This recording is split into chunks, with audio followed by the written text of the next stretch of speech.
The Earth is more unstable now. It wobbles more than it used to. The atmosphere is speeding up and the Earth is slowing down. The Earth's core is getting hotter. The magnetic north is changing.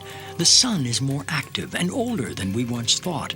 Everything is more unpredictable, and humans seem always willing to push things to the limit.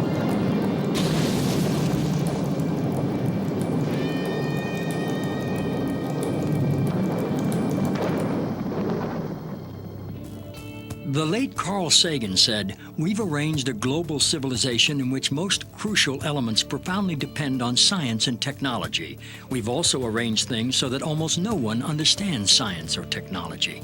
We might get away with it for a while, but sooner or later, this combustible mixture of ignorance and power is going to blow up in our faces." Imagine the Earth's atmosphere, also known as the ionosphere, as a thick soap bubble. It is a membrane, a natural electrically charged shield around the Earth, protecting all life from deadly solar radiation. We have to have the atmosphere for survival. I don't think we should do anything to damage it. Without the ionosphere, I'd be fried, you'd be fried, all life on Earth would be fried. In 1912, Nikola Tesla, a visionary genius, saw ways to tame the sky, to make the atmosphere glow. He developed alternating current, high-frequency radio technology, and free energy. He experimented with both high and low frequencies and electromagnetic waves. He envisioned altering the weather and creating shields around the Earth to protect us from missiles, and he claimed he knew how to split the Earth in two. In 1985, Bernard Eastlund applied for patents that could make some of these ideas real. Many claim that these patents have become the blueprint for HAARP, High Frequency Active Auroral Research Program. ARCO originally approached me in 1984 to find a use for the natural gas on the north slope of Alaska, which they could not sell. To give you a feel for how much gas they asked me to find an application for, it was enough gas to produce all the electricity in the United States for a full year. I originated some ideas for military applications and beneficial civilian applications in which that gas would be converted into electricity and then used to power some gigantic antennas. What does HAARP do? HAARP is a large antenna where we beam radio frequency energy up into the upper atmosphere, and we create on a small scale what the sun normally does. And the reason we're trying to do this is because when you have disturbances in the ionosphere, we can't communicate with our satellites. HAARP began with a congressional insertion in the appropriations bill of fiscal year 1990. In essence, Congress directed the Defense Department to explore the potential for using the auroral regions for improving communications and navigation and surveillance. From there, the assignment came that the Navy and the Air Force were to manage the program. It is people from those two organizations that have worked together for the past 7 years. Applications discussed in the patents included destroying missiles. Communications control and disruption were included. There were some other ideas both to possibly modify weather and finally to lift a portion of the upper atmosphere further out into space where hopefully it would be able to deflect missile trajectories. What we do by beaming up radio frequency up into the ionosphere, that radio frequency, when it hits molecules of atmosphere, it tends to make the subatomic particles inside move faster, and that increases their temperature. So you can bring their temperature up to 1,600 degrees or so, which is normally what the sun does to those particles at that atmosphere. The ionosphere of the Earth has got enormous amount of energy. There are 8,000 thunderstorms going on all over the Earth at any given moment. There are millions of amperes of electricity pouring to the Earth from lightning strikes, and HAARP could create a trigger effect. In 1983, I did radiotomography with 30 watts, looking for oil in the ground. I found 26 oil wells over a 9-state area, and 100% of the time was accurate with just 30 watts of power beaming straight into solid rock. HAARP uses 1 billion watts beamed straight into the ionosphere for experiments. Picture these strings on the piano as layers of the earth. Each one has its own frequency. What we used to do is beam radio waves into the ground, and it would vibrate any strings that were present in the ground. We might get a sound back like, and we'd say, that's natural gas. We might get a sound back like, and we'd say that's crude oil. We were able to identify each frequency. We accomplished this with just 30 watts of radio power. If you do this with 2 billion watts, the vibrations are so violent that the entire piano would shake. In fact, the whole house would shake. In fact, the vibrations could be so severe underground that could even cause an earthquake. While we feel that HAARP is a unique facility, it's not the only one like it in the world. HAARP has some capabilities that we feel are better than some of the others. You can change the frequencies. You can shift the beam so that you can move it from one part of the ionosphere to another, and it has quite a bit more power than some of the other facilities throughout the world that are doing the same kinds of research. I chose what's called a phased array antenna for the patents because it can be aimed. Picture holding your microwave oven in your hands with the door open. Then you can move it around and send those microwaves different directions. And for these applications where I wanted precise control of where the power was, I felt that was the best type of antenna to use. And that is the kind that HAARP has built. What we can do with an antenna is change the portion of the sky into which we insert the energy. HAARP can create some of the effects that the sun creates that are similar to the aurora borealis. HAARP can paint designs in the sky, if you will. You know, it can take the beam and move it in any pattern that the scientist who's doing an experiment might want to do. What I'm holding in my hands is an electrodeless lamp. In it, I have a low atmosphere gas, somewhat similar to the atmosphere above the Earth. I'm now going to put this in the microwave oven, which will irradiate it with about 1 watt per square centimeter. You know, you put 1 watt out and you've got the fields necessary to break down the air, or whatever happens. And you see all of the motion of the plasma. That's typical of what will happen at high altitude, where the ionosphere gets irradiated with these big beams. That was 1 watt per centimeter. HAARP focuses 3.6 million watts and squeezes it into a billion-watt or gigawatt beam. We're squeezing the megawatts into a narrow beam. Then in a very tiny area, you can create what's it called, an effective gigawatt. Is HAARP safe? Yes, HAARP is safe. The Earth is a web of interconnections. How do we know what we're doing when we blast the upper atmosphere with a huge amount of energy? It takes a tiny, tiny amount of energy to release a huge amount of energy. It's the same as a bullet, for example. If you have the primer on the back of a bullet, and that primer releases a tiny amount of energy, but it triggers the larger power in the bullet itself. And HAARP is playing with the energy system of the Earth. In the HAARP program, we have, I believe right now, 18 different colleges and universities that are working the program with us. University scientists are interested because they're studying science, and this is a major effect on the Earth, and so they want to know more about what it is and what it does. HAARP has no effect on the Earth. HAARP began in the 1980s, and we were just beginning to learn about chaos theory, how a tiny stimulus can change the dynamics of a living system like the human body or the whole living Earth. I don't think the people who developed HAARP were even aware of that science or its impact in the life sciences.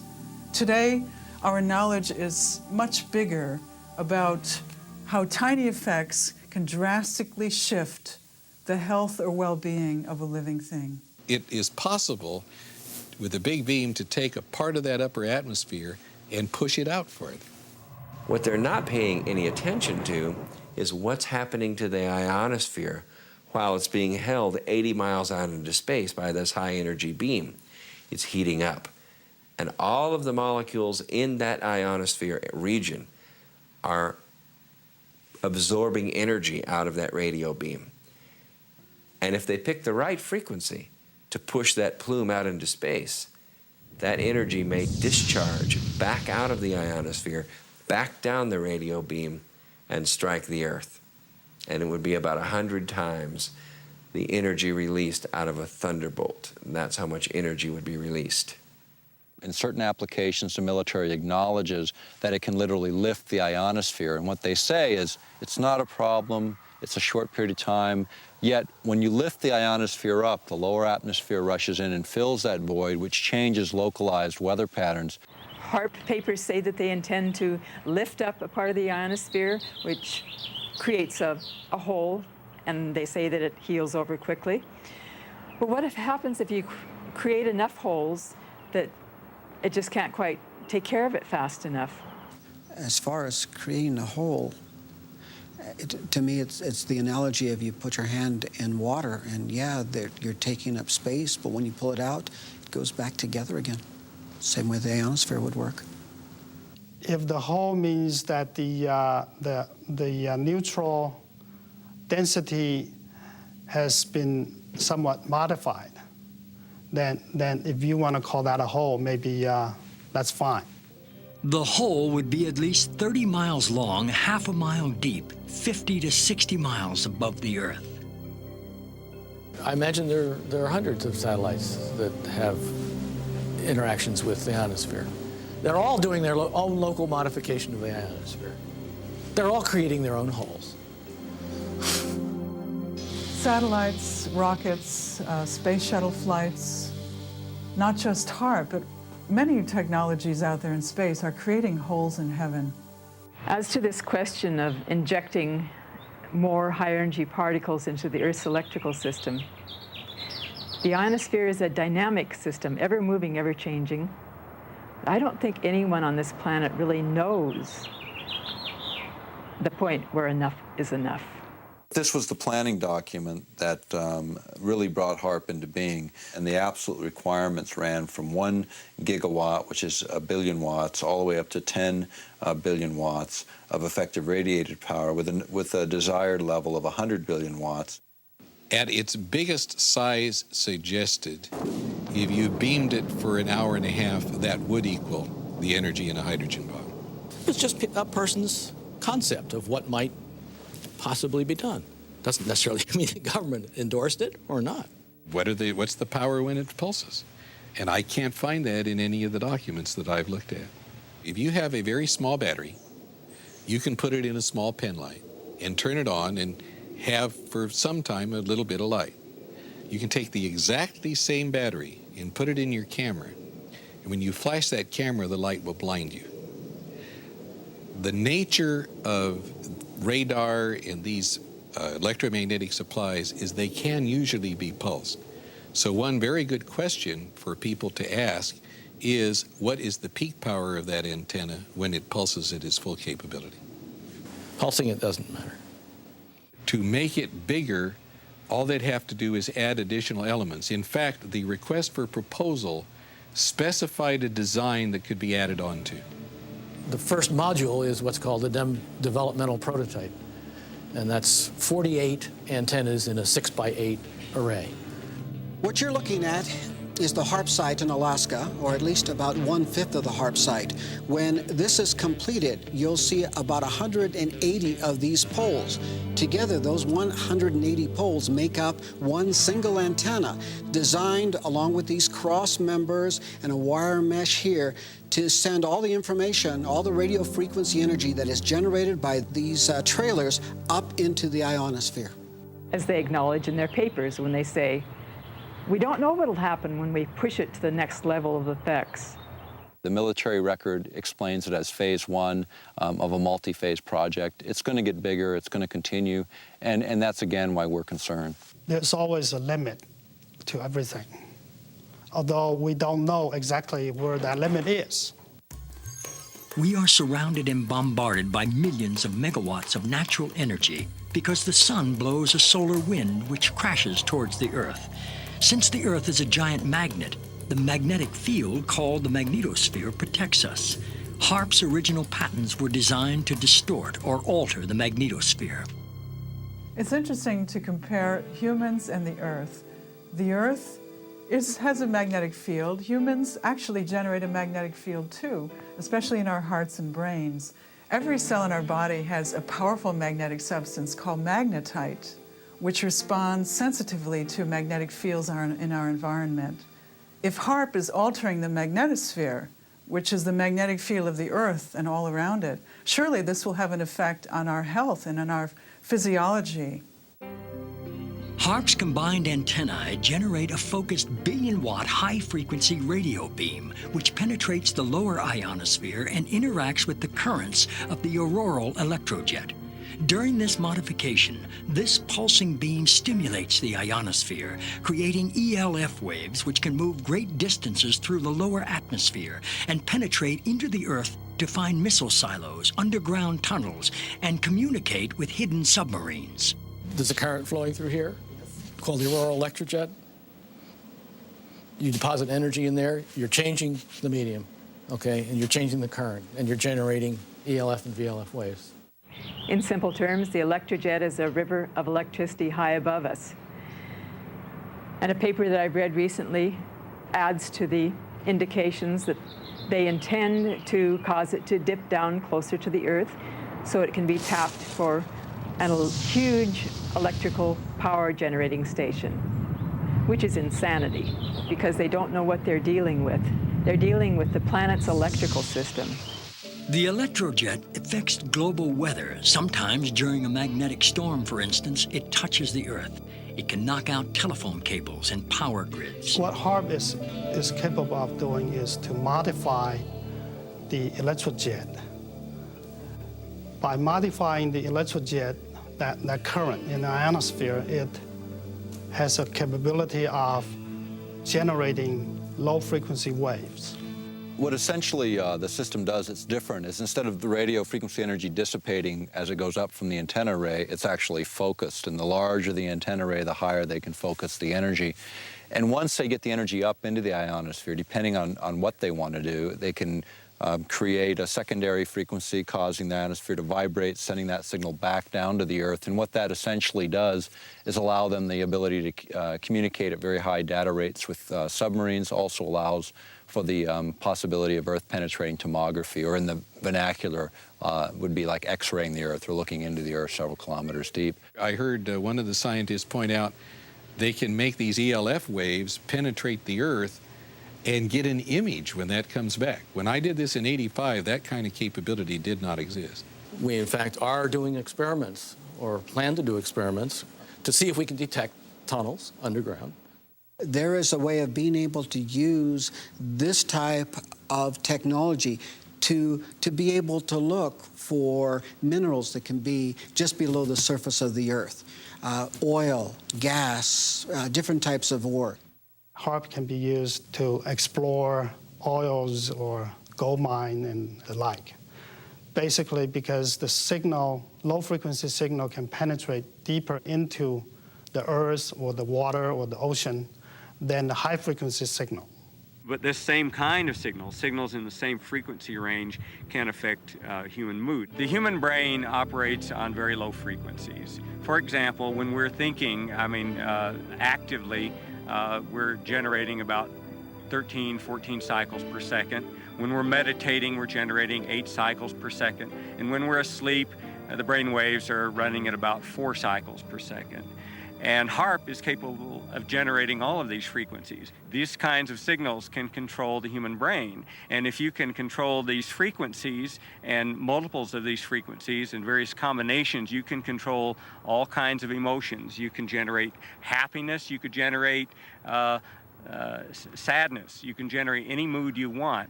We are immersed in ELF waves. And those, as far as I know, maybe they are affecting us, but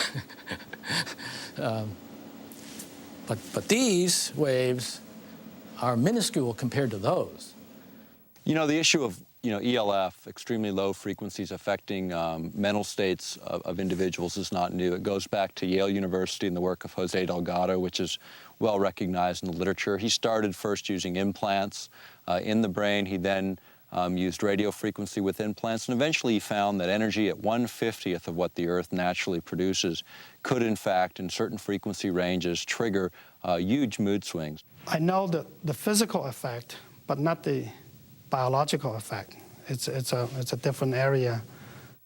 I was considered a child prodigy in electronics. My entire life has been devoted to the study of the effects of electromagnetic energies on the human mind.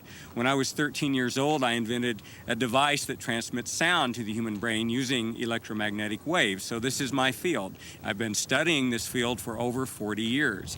And HAARP scares me because I know what it can do. I know that HAARP can be used to control the human mind.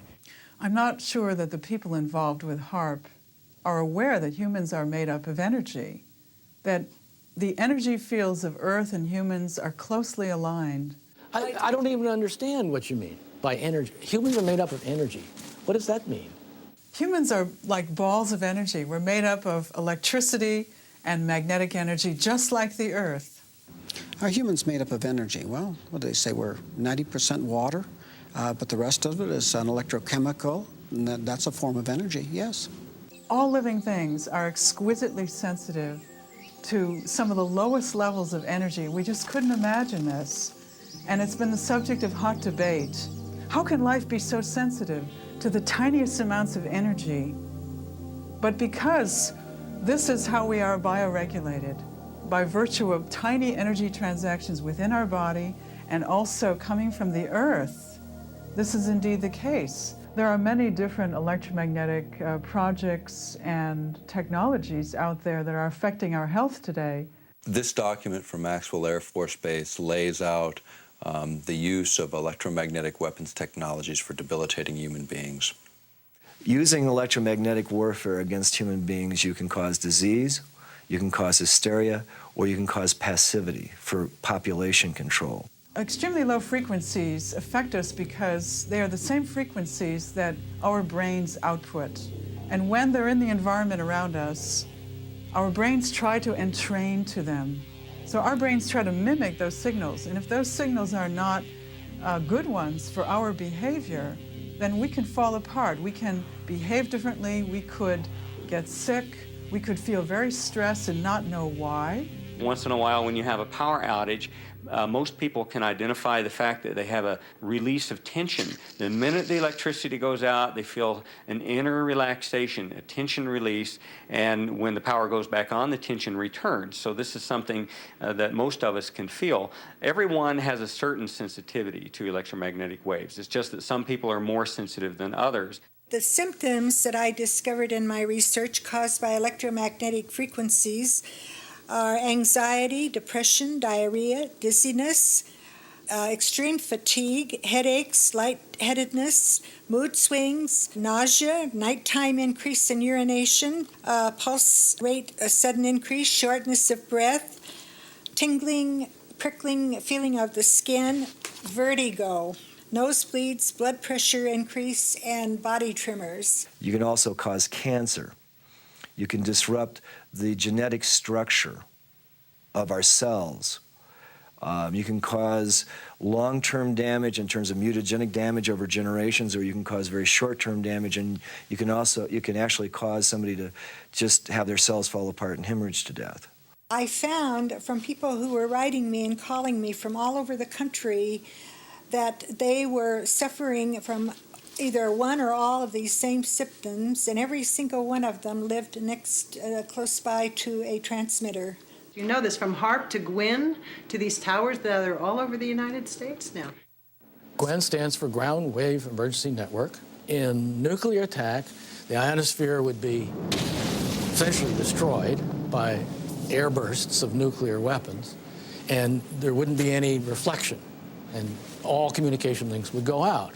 Was thought of as an emergency backup communication link in case of nuclear attack. the weapons technologies are changing so dramatically at this particular time. It'd be like equating introduction of gunpowder to the West or the beginning of the atomic age earlier this century. And that's what's happening with electromagnetic weapons technologies today. The Air Force Phillips Laboratory is the Air Force's primary laboratory for doing space research, and that involves things like HAARP, studying the ionosphere. Anything the Air Force needs for space, we look into, and that includes weapons for space application, one of which is developing plasma toroids, projectiles made of plasma, essentially the atmosphere of stars, being able to harness that energy and to be able to fire it at a target. We have a device called Shiva. Shiva is a large capacitor bank. Capacitors store electrical energy. And then in a very short time, we release that energy. In about 2/100 millionths of a second, we will release the same amount of energy as the entire U.S. electrical production for that same instant in time, where the electrons rip from their orbits and you have a soupy gaseous mixture, thousands of degrees hot. Potentially a very serious weapon. Electromagnetic warfare can also be used in coordination with ionospheric warfare. After I had actually left the program in 1987, one of the last communications I had with ARCO indicated that there had been a contract awarded for ionospheric warfare studies. I have not heard of ionospheric warfare. I don't even know what the term means. In other words, using the ionosphere as an amplifier and as a broadcast medium. What we're actually doing with the ionosphere at that point is we're not just reflecting a signal, we are amplifying the signal. We are causing it to become much, much more intense, hundreds of thousands of times more intense than it would have been otherwise. We're broadcasting that signature over a large area of the Earth. HAARP says it's not producing a weapon. HAARP cannot be used as a weapon. Some of our critics have argued that HAARP is only the beginning and could be a major weapons system. That just isn't true. What HAARP is basically a ground-based Star Wars weapon technology. I'm the Attorney General and Environmental Program Manager for the Upper Cook Inlet Environmental Protection Consortium. And we've been working on HAARP for many years. And they've located HAARP at Gakona because of the magnetosphere is closest to the surface of the Earth. And they need that magnetic pole to do their shots into the ionosphere and stratosphere. With HAARP and however long it's been on the drawing board, the people here haven't known about it that long. And it changed from one thing to another. And what a lot of people are not aware of is it's ground-based Star Wars technology. And the United States Congress has said that they quit funding Star Wars. So they call it everything else but Star Wars to get it funded. I just don't know whether it's an outgrowth of Star Wars. The application described in the 1991 patent would be such that if anybody were to fire a missile from any direction, anywhere, to another point on Earth, it would intersect this relativistic layer and be basically exploded. I've never been asked whether this is an outgrowth of Star Wars or not. As a scientist, you do like to be recognized for things you've done. And because I couldn't write to the press, I'm under ARCO confidentiality, I sent a letter to Lord Cook, the chairman of the board of ARCO, and received actually a very nice letter back complimenting me for my contributions and assuring me that they would inform the HAARP people of my contribution. There was never any intention to build anything associated with what Mr. Eastland had proposed in his patent. If you read the patents, I was thinking of ways to use it defensively. One was as an anti-satellite device. You could make these electrons in space and hurt a satellite. That could be used either for offense or defense. We could hurt the enemy's communications while maintaining ours, and I was interested to note that that was one of the things said in the HAARP basic technical document. Star Wars was the state-of-the-art military technology of the 80s, but in the 90s and in the new millennium, it's going to be electromagnetic warfare. What we do know about electromagnetic systems and electromagnetic warfare is becoming even more interesting. As late as April 28, 1997, U.S. Secretary of Defense Cohen announced at University of Georgia that, in fact, geophysical warfare was becoming a more intense problem. In fact, they even speculated that terrorist organizations would have systems that could modify weather, create volcanic eruptions, or even cause earthquakes using electromagnetic waves. You know, earthquakes is another thing. We have had a lot of them, a lot of volcanoes more in the last few years. Whether or not that is just a cycle of happenings, because we've had a history of earthquakes and volcanoes throughout recorded history, but it just seems to me like that it's coming more often, and that there has to be some connection with some of the things that we as humans are doing to our Earth. The issue of earthquakes has been, looked at by other specialists, even going back to the work of J.F. Gordon MacDonald when he was at UCLA in the late 60s. He was also a science advisor. Lyndon Johnson is a specialist in geophysical warfare. He asserted then if you could ever get enough energy in at just the right frequency and just the right waveform, you could in fact trigger these kinds of events. And I think that's exactly what the Secretary of Defense, Cohen, was saying just a few days ago, was it's this idea that now terrorists may possess this kind of technology.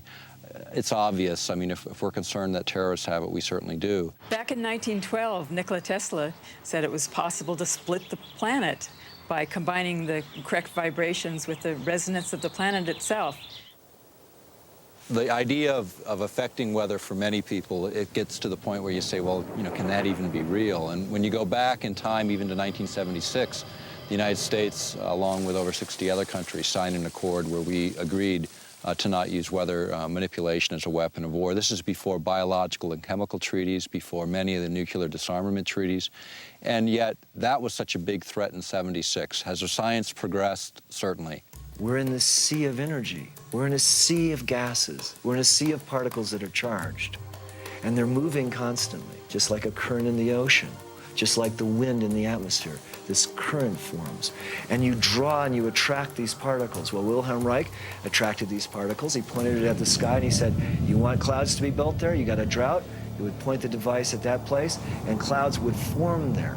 In the 40s, there was interest in weather modification. That by the 50s, there was actual experimentation in that area.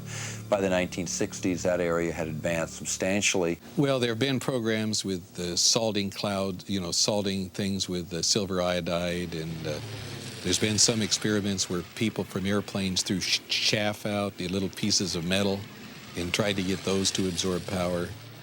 We have done such damage to the thermal balance, to the hydrologic balance of this planet at this point.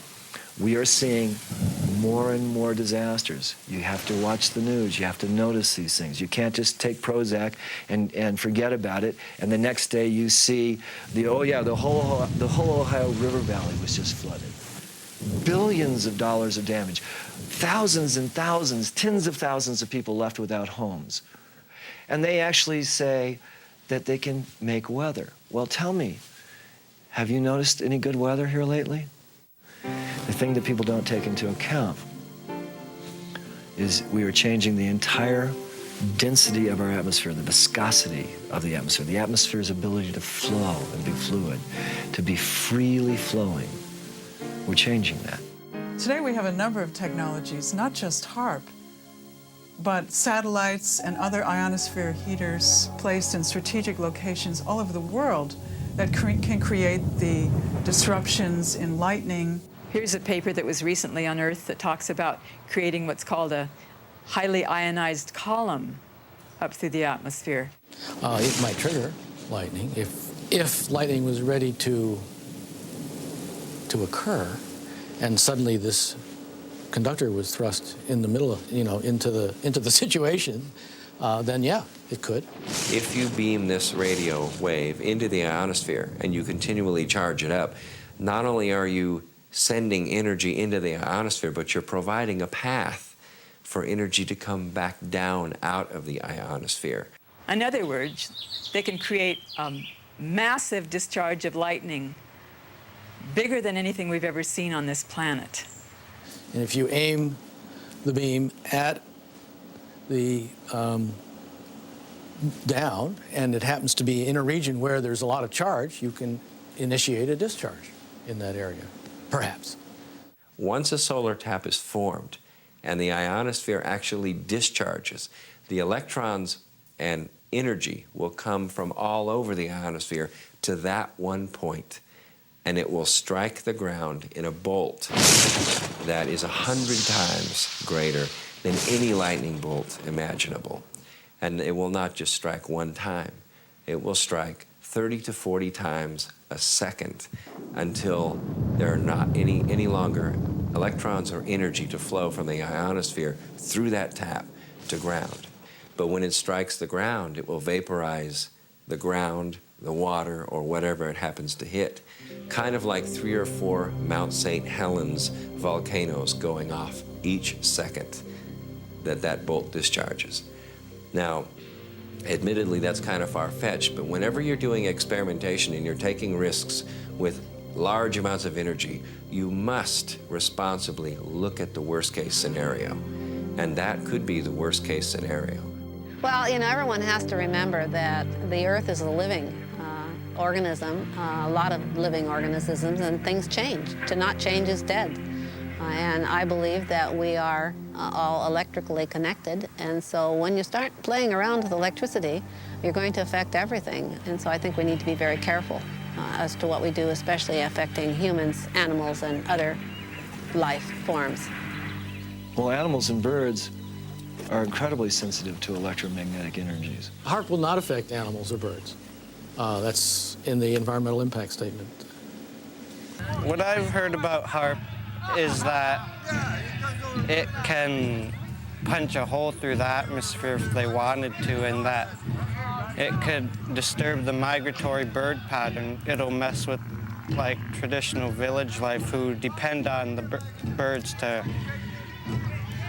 for their food and everything. They shouldn't even build the machine if they don't know what it can do, because what if they just totally destroy the Earth with this HAARP machine?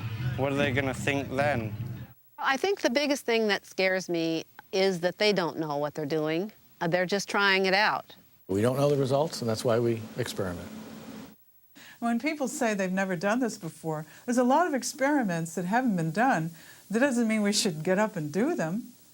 I mean, none of us have put a gun to our head just to see what would happen either. Every scientific experiment involves surprises of that sort, and some of them very much alter what the purposes had been at the outset. I don't think it needs examples because it's such a commonplace phenomenon. That ghostly shading on the bridge walk is the only remaining evidence of what was once a man. The bomb blast consumed his body entirely, but cast his imprint on the stones where he stood to meet his fate. The bomb will not start a chain reaction in the water, converting it all to gas and letting all the ships on all the oceans drop down to the bottom. It will not blow out the bottom of the sea and let all the water run down the hole. It will not destroy gravity. I am not an atomic playboy. Will you tell them that the United States government now wants to turn this great destructive force into something good for mankind, and that this experiments here at Bikini are the first step in that direction? We attended at Bikini the Mike shot, which was the first fusion bomb. And the manufacturers of the bomb thought it would be about 7 megatons equivalent of explosive power. It turned out to be 15.4 megatons of explosive power.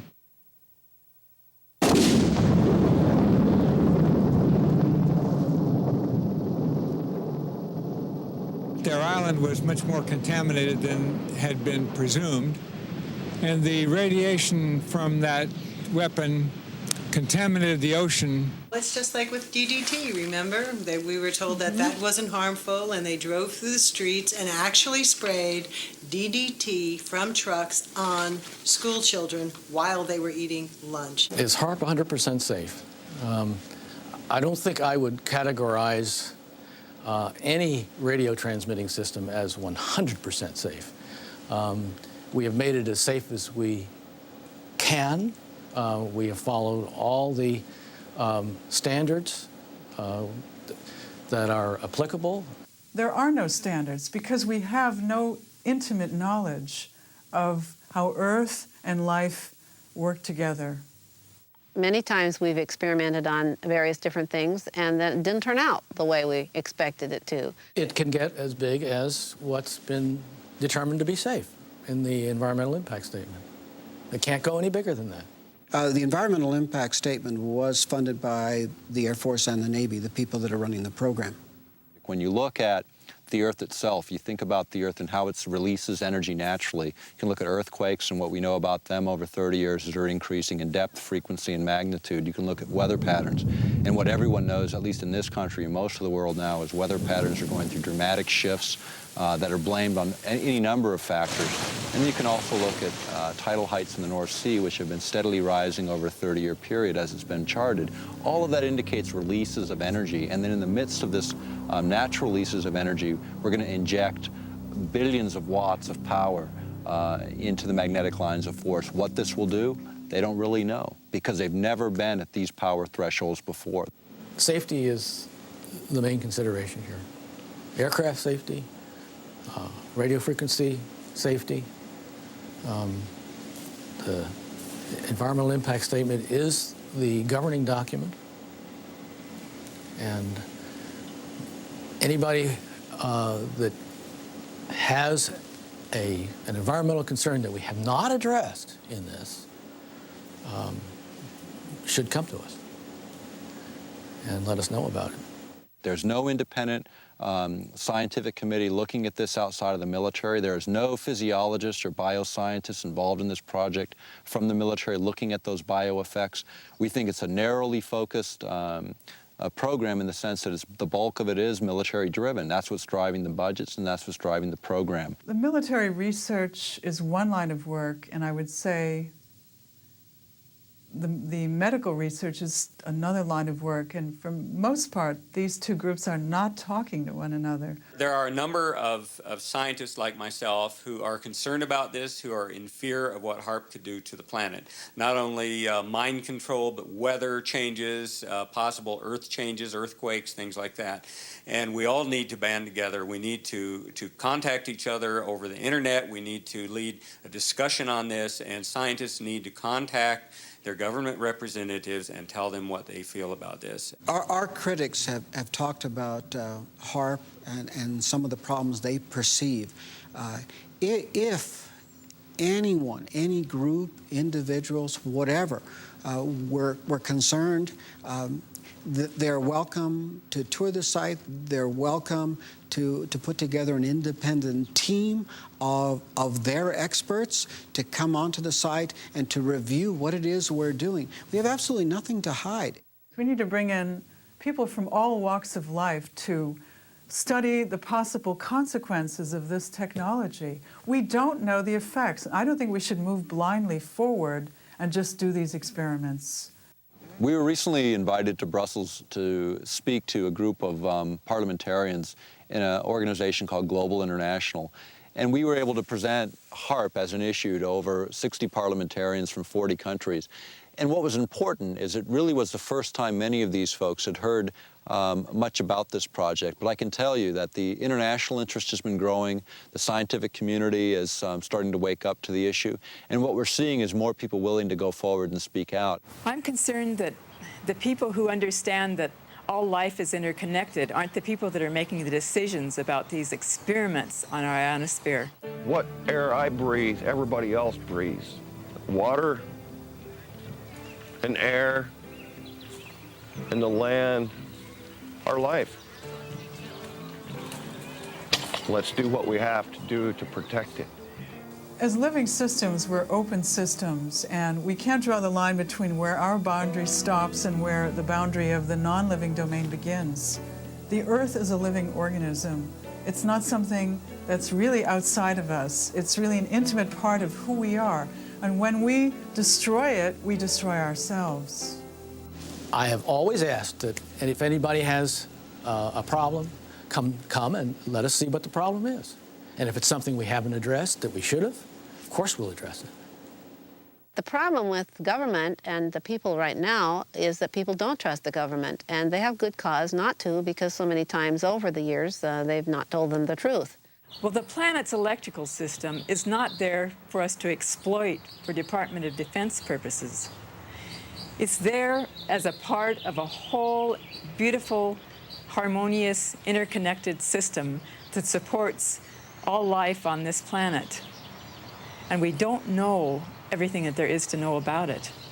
It's not up to me to determine that it is or is not a valid expenditure of taxpayers' funds. It's not my call. And if Congress gives us the funds, evidently they believe it's worthwhile. I'm told to do this, and we are doing it. Those people who are in government, they tell me a lot of times that they're just following orders. My response is, so was Heinrich Himmler. He was just following orders. We're about to embark on another arms race. It's totally unnecessary. We're committing billions of dollars to this technology, and the question becomes is, where does it end? I mean, they figured $3 trillion on the entire nuclear adventure, and that's, 60% of the current national debt. Are we going to start that cycle again? Is it necessary to do that again? There's just no sense to make more of HAARP than there already is. It's intended to be for research, and that's all. So even though HAARP is small today, every major weapons program was small at its infancy. It's just we usually don't find out about them till 50 years later. In this case, we're finding out at the beginning phase, and this is a time for people to take and pay attention and look at this technology and determine, is this really a direction we want to go, and is it really necessary right now? HAARP is not a threat, it's a benefit. We also know that there are other very specific frequencies which are different from the war games frequencies, which can enhance healing, which can accelerate natural healing in our bodies, which can alleviate our mood disorders, which can help us get over depression, anxiety, and sleeplessness. The military has very different plans and asks different questions looking at the same system than the scientist who's interested in medical issues or healing the planet. It may not be that the Earth will die, but we will not be able to sustain human life on this planet if we continue to add one element of destabilizing technology after another. If we do not stand up for what we believe in, for the children, we're not doing our job.